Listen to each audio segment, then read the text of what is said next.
What is happening in Minneapolis, Minnesota right now is incredibly disturbing.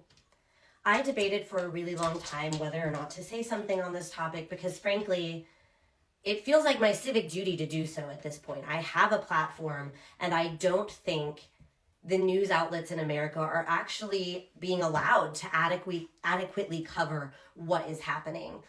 However, all the algorithms downgrade political content of mine, and I'm not sure how much it will help, but from Norway, it seems like the only thing I can do. I assume Norwegians are possibly being more informed of this than Americans, but I keep hearing Minnesotans say that this information is not getting out. As a former fact checker, I have checked that this information is being reproduced by at least some reputable media organizations before I tell you about it.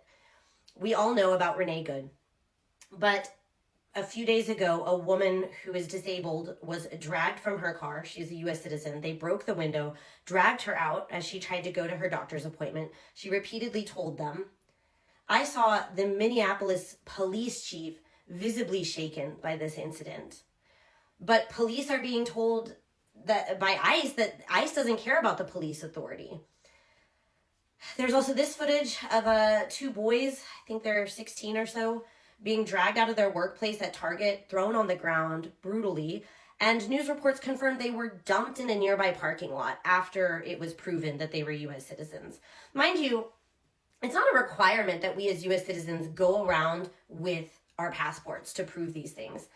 Women who are not necessarily being targeted by ICE are saying the children's hospitals that normally have a 3 to 7 hour wait are empty. People are scared to get their infants medical care because of ICE. They tear gassed a car with a 6-month-old baby in it who then wasn't breathing and refused to let the father call a hospital for 5 minutes.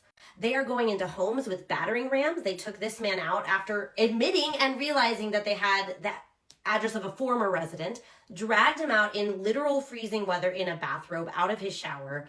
Incidents like this, if you look at grassroots information, you hear endless stories. These people are basically government authorized thugs. And now Trump has troops on standby to release there, at which point the governor will release his National Guard, and I assume that means we're in a civil war.